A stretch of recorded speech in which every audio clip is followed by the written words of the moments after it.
Hello বন্ধুরা, চলে এলাম আজকে আবার একটি নতুন ভিডিও নিয়ে আপনাদের সামনে। আজকে আমি একটি গুরুত্বপূর্ণ বিষয় নিয়ে আলোচনা করতে যাচ্ছি। সেটা আপনারা স্ক্রিনেই দেখতে পাচ্ছেন আমি আজকে কী বিষয় নিয়ে আলোচনা করব। তবে এই বিষয়টি বর্তমান দিনে খুব ভাইটাল হয়ে দাঁড়িয়েছে, খুব গুরুত্বপূর্ণ।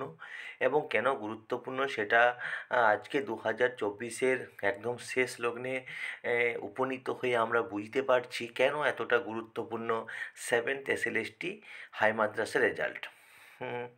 তবে এই আলোচনায় যাবার আগে আমি আমার বন্ধুদের কাছে অনুরোধ করব, যারা এখনও আমার চ্যানেলটিকে সাবস্ক্রাইব করেননি তারা অবশ্যই চ্যানেলটিকে সাবস্ক্রাইব করে চ্যানেলটির পাশে থাকুন এবং বেল আইকনটি প্রেস করে দেন।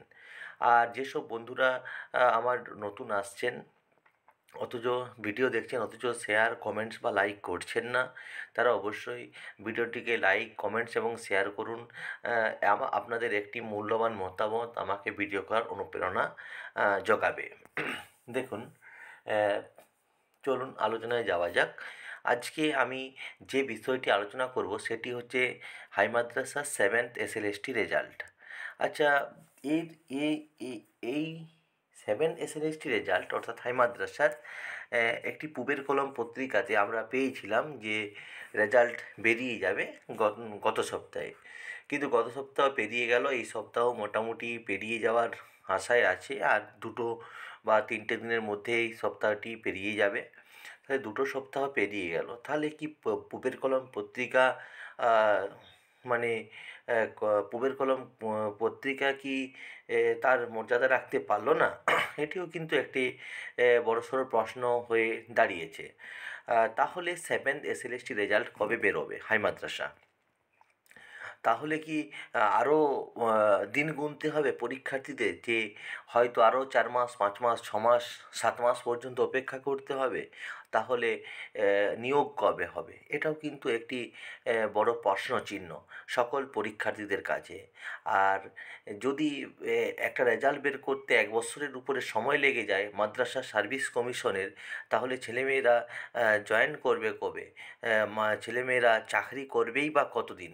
একটা ছেলের যদি এখানে 39 বছর বয়স হয়ে যায়, 38 বছর বয়স হয়ে যায়, তাহলে সেই ছেলেটা বা মেয়েটা এখন যদি সে ছেলেটি 38 বা 39 বছরে পরীক্ষা দিয়েছিল, বা 40 বছরেই কেউ যদি পরীক্ষা দেয়, 40 বছর পর্যন্ত এজ থাকে, 40 বছরের কাছাকাছি মানে 40 বা 39-এর মধ্যে যদি কেউ পরীক্ষা দেয়, যে রেজাল্ট বের করতে জয়েন হতে যদি তার 45 বছর হয়ে যায়, তাহলে সেই ছেলেটা চাকরি করবে কতদিন? এটাও কিন্তু একটি বেশ বড়সড় প্রশ্নর মুখে। তাহলে হাই মাদ্রাসা কমিশন কি বলতে চাইছে? তারা কি রেজাল্ট সেই একদম অন্তিম লগ্নে বের করবে? সেটাও কিন্তু বোঝা যাচ্ছে না। তবে আরেকটি জায়গার থেকে খবর পাওয়া যাচ্ছে বিশ্বস্ত সূত্রে, যে তারা রেজাল্ট বের করে দেবে খুব তাড়াতাড়ি। কিন্তু সেটা কতটা মানে পসিবল, কতটা সম্ভব, সেটাও কিন্তু একটা প্রশ্নচিহ্ন। তাই হাই মাদ্রাসা কমিশনের এহেন পরিস্থিতিতে হাই মাদ্রাসা কমিশনের উচিত যত তাড়াতাড়ি সম্ভব রেজাল্ট বের করে দিয়ে তাদের ভাইবা নিয়ে পরীক্ষার্থীদের বিদ্যালয়ে পাঠানো। তার কারণ বিদ্যালয়গুলোর অবস্থা খুব খারাপ। শিক্ষক শিক্ষিকা প্রায় বিদ্যালয়ে নেই, রিটায়ার্ড করেছেন, দীর্ঘদিন নিয়োগ হয়নি। তার ফলে ছাত্রছাত্রীদের যে পড়াশুনো সেটাতে ব্যাঘাত ঘটছে। 2025 সালের 2রা জানুয়ারি সব স্কুলে পঠন পাঠন শুরু হয়ে যাবে নতুন শিক্ষাবর্ষের। তাহলে সেই নতুন শিক্ষাবর্ষের ছাত্রছাত্রীরা স্কুলে গিয়ে নতুন ক্লাসে উঠে যদি দেখে তাদের শিক্ষক নেই, শিক্ষিকা নেই, তাহলে তারা পঠন পাঠন করবে কীভাবে? এটি কিন্তু মাদ্রাসা সার্ভিস কমিশনকে ভাবতে হবে, যে যদি নতুন করে শিক্ষক শিক্ষিকা নিয়োগ না হয়, তাহলে স্কুলগুলো চালাবে কারা? ছাত্রছাত্রীদের পড়াবে কারা?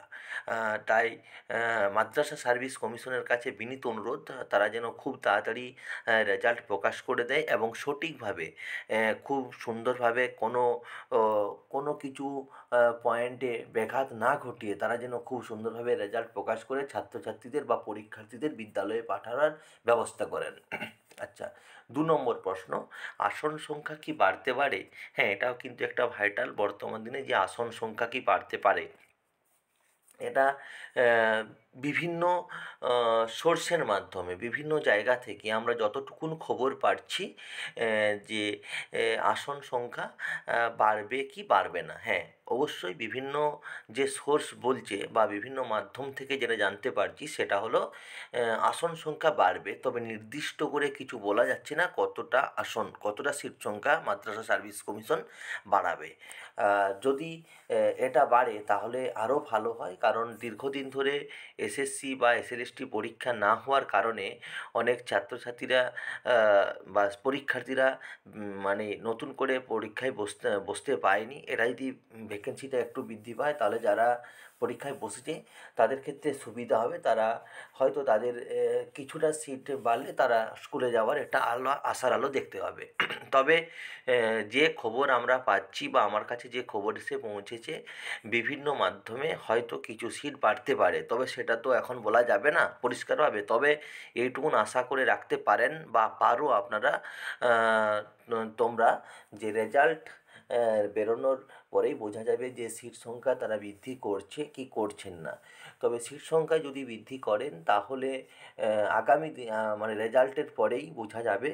আশা করছি মাদ্রাসা সার্ভিস কমিশন এই ব্যাপারে একটা মানে খুব ভালো সিদ্ধান্ত নেবে সিট বাড়ানোর ক্ষেত্রে। তার কারণ যেহেতু ভ্যাকেন্সি অনেকটাই পড়ে আছে যেটা খবর পাওয়া যাচ্ছে, সেহেতু এখানে কিছু ভ্যাকেন্সি বাড়িয়ে দিলে আশা করি অসুবিধা হবে না, বরং একটু সুবিধা হবে। তার কারণ অনেক ছাত্রছাত্রীরা বা পরীক্ষার্থীরা যারা পরীক্ষা দিয়েছে তারা স্কুলে যাওয়ার স্বপ্নটা তাদের পূরণ হয়ে যাবে।